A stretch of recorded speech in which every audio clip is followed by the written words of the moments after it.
মুস্তাফিজ এমনই, কোথায় কি হচ্ছে তাকে নিয়ে কি আলোচনা হচ্ছে তার জন্য বাংলাদেশ ভারত অথবা আইসিসিতে কি হচ্ছে কিছুই তার যায় আসে না। যখন ম্যাচের ব্রেক হলো, প্রথম ইনিংস শেষ হলো, ওই সময় মুস্তাফিজকে দেখলাম মাঠে আসলেন, প্রস্তুতি সারলেন, হাসি খুশি তার সতীর্থদের সাথে মজা করছেন, মানে একদম নির্ভার, যেন কিছুই জানেন না, কিছুই বোঝেন না, শুধু হাতে বল, সেই বল দিয়ে বল করতে হবে, ব্যাটারদেরকে পরাস্ত করতে হবে, ম্যাচ জেতাতে হবে, এমনটাই মনে হয়েছে মুস্তাফিজকে এবং সেই কাজটাই করেছেন। যখন এক ওভারে 10 রান দরকার, তখন আপনার কি মনে হয়েছে যে মুস্তাফিজের এক ওভারে 10 রান নিতে পারবে ঢাকা?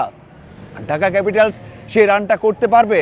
বাংলাদেশের অন্যতম সেরা ফিনিশার অথবা বলকে সবচেয়ে ভালো হিট করতে পারেন এমন ব্যাটার উইকেটে সাব্বির রহমান, ওখানে ব্যাটিংয়ে আছেন ইনফর্ম এবং সেট হওয়া মোহাম্মদ মিঠুন, তাদের এগেনস্টে 10 রান কি ডিফেন্ড করতে পারবেন বা 9 রান কি ডিফেন্ড করতে পারবেন?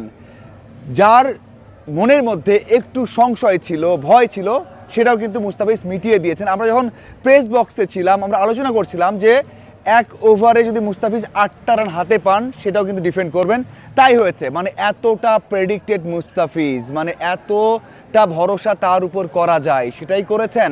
শেষ ওভারে মাত্র 4 রান দিয়েছেন, শুধুমাত্র তার পেস না, অফ পেস, কাটার, টার্ন করানো, ব্যাক সিমে বল করা, সবই করেছেন। কোনো ব্যাটার একটা বাউন্ডারি হাঁকাতে পারেননি। সাব্বিরও ফেস করেছেন, মিঠুনও ফেস করেছেন, 4 হাঁকাতে পারেননি, ম্যাচ ওখানেই শেষ। মুস্তাফিজের সবচেয়ে ইম্পর্টেন্ট বিষয়টা ছিল 18তম ওভার এবং 20তম ওভার, 3 ওভারে দরকার ছিল মাত্র 25 রান। ভুল শুনছেন না, 3 ওভারে 25 রান। কিন্তু রংপুর ম্যানেজমেন্ট এবং সমর্থক যারা মুস্তাফিজকে ছিলেন তারা সবাই জানতেন এই 3 ওভারের মধ্যে মুস্তাফিজ 2 ওভার বল করবেন, কোনোভাবে এই রান যে কোনো ব্যাটার হোক না কেন, সাব্বির, মিঠুন অথবা অন্য যে ব্যাটারি হোক না কেন, এই রানটা ডিফেন্ড করবেন মুস্তাফিজ। মুস্তাফিজের সেই ক্ষমতা আছে। হ্যাঁ, সবশেষ ম্যাচের সুপার ওভারে হয়নি, হয়তোবা এটা খুব কম সময় হয়, কিন্তু এই ম্যাচে মুস্তাফিজ করে দেখিয়েছেন যে এই কাজটাই তিনি বারবার করে এসেছেন। এবং ওই যে কি হচ্ছে তাকে নিয়ে কত আলোচনা হচ্ছে ভারতে, বাংলাদেশে, আইসিসিতে, তার জন্য কোনো কিছুতেই কোনো খবর নেই, মনোযোগ নেই, সব মনোযোগ মাঠে। সেই কাজটাই করেছেন, ম্যাচটা জিতিয়ে দিয়েছেন। হ্যাঁ, এখানেও তো অনেকের নাম আসবে, অনেকে ভালো খেলেছেন, কিন্তু দিন শেষে নায়ক কিন্তু সেই মুস্তাফিজই। শেষের 2 ওভারে দিয়েছেন মাত্র 6 রান, মানে এমন একটা গুরুত্বপূর্ণ ম্যাচে, গুরুত্বপূর্ণ সময়ে শেষের 2 ওভারে 6 রান দিয়েছেন, 3 ওভারে 25 রান দরকার।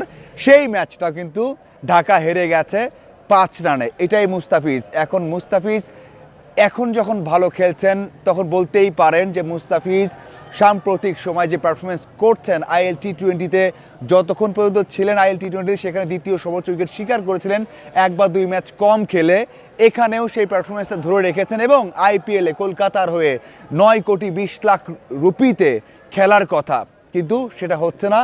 কয়েক ঘন্টা আগে, মানে যদি হিসাব করি এখন থেকে 24 ঘন্টা আগে হয়তোবা তার নামটা সেখান থেকে বাদ দেওয়া হয়েছে এবং সেটা নিয়েই অনেক কিছু হচ্ছে।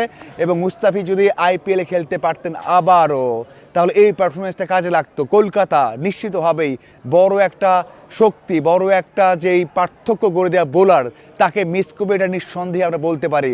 কলকাতা অনেক অনেক কিছুই সহ্য করেছে। শাহরুখ খানকে নিয়ে অনেক কথা হয়েছে যে শাহরুখ খান দেশের বিরুদ্ধে কাজ করছেন, কারণ মুস্তাফিজ তার দলে ছিল। কিন্তু শাহরুখ খানের দল জানতো, শাহরুখ খান জানতো, সব ম্যানেজমেন্ট জানতো, আইপিএলের দলগুলোও জানতো যে মুস্তাফিজ, অন্তত মুস্তাফিজ কি করতে পারেন সেটা কিন্তু আবারও এমন একটা ম্যাচে প্রমাণ করে দিলেন। হ্যাঁ, আপনি বলতে পারেন যে ভাই কোন দুজন ব্যাটার ছিল তারা তো ন্যাশনাল টিমের বাইরে আছেন, কিন্তু এই কাজও তো আইএল টি-20 করে এসেছেন, তার আগেও করেছেন। এখন এই বিষয়ে বলতে পারি যে এই কাজটাই মুস্তাফিজ করেন। এবং সবচেয়ে বড় বিষয় যেটা বললাম যে মুস্তাফিজের কোনো কিছুতেই মন খারাপ নেই, কষ্ট নেই। আমি শুরু থেকে তাকে ফলো করছি, এই ম্যাচটা দেখে শুরু থেকে শেষ পর্যন্ত, যখন ব্রেকের সময় এসেছিলেন তখনও এক কথায় দারুণ মুস্তাফিজ। মুস্তাফিজ এমনই থাক এবং পারফর্ম করে যাক, যেটা যেখানেই খেলবেন সেখানেই ভালো করুক, সাথে বাংলাদেশ দলের হয়েও ভালো করুক, সেই প্রত্যাশা করে। আপনাদের কি মনে হয় মুস্তাফিজের এই দারুণ বোলিংটা কেমন দেখলেন অবশ্যই জানাবেন। ধন্যবাদ সবাইকে।